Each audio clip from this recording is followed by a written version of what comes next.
Bonjour, le thème de notre flash word du jour, c'est la puissance de la joie. La Bible instruit le chrétien sur la nécessité d'être en permanence dans la joie en disant « Soyez toujours joyeux ». Elle dit par ailleurs « Réjouissez-vous toujours dans le Seigneur » avec insistance, je vous le répète, réjouissez-vous. Le Seigneur est désireux de voir ses enfants vivre dans la joie et dans l'épanouissement. Tout parent est préoccupé lorsqu'il trouve son enfant dans la mélancolie ou dans la tristesse. De la même manière, Dieu, qui est le Père des chrétiens, prend plaisir à la joie de ses enfants. C'est d'ailleurs pour cela que la Bible dit le vêtement requis pour entrer dans la présence de Dieu, la tenue exigée, c'est la joie. C'est pour ça que le roi David disait « J'entrerai dans ses portes avec joie dans mon cœur, j'entrerai dans ses parvis avec louange ». La différence entre le chrétien aujourd'hui et le roi David, c'est que le chrétien vit en permanence dans la présence de Dieu et devrait donc être en permanence revêtu d'un vêtement de joie.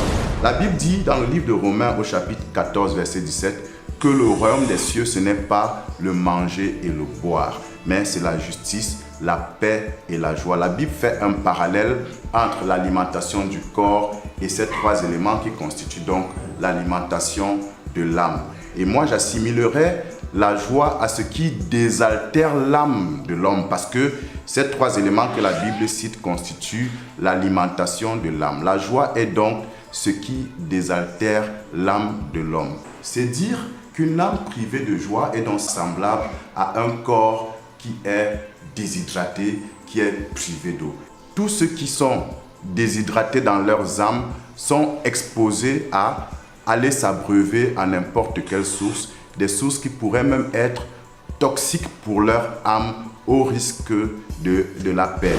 C'est ainsi que plusieurs personnes assoiffées de joie se sont retrouvées dans des cercles et dans des pratiques ignobles, pensant y trouver la source de la joie véritable. La joie, qui est considérée comme l'élément qui désaltère l'âme, est loin d'être la joie éphémère que procurent les biens de ce monde ou encore les succès de ce monde. La joie qui désaltère l'âme est produite par le Saint-Esprit et elle découle de l'intimité avec Jésus-Christ qui a dit « Celui qui croit en moi n'aura jamais soif ».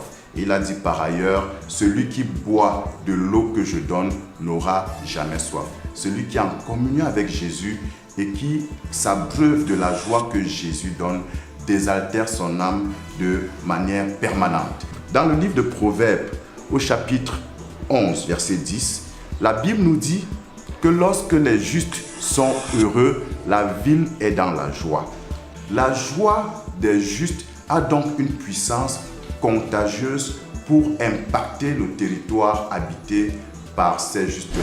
Les justes dans une nation ont entre leurs mains la clé de la joie de la nation.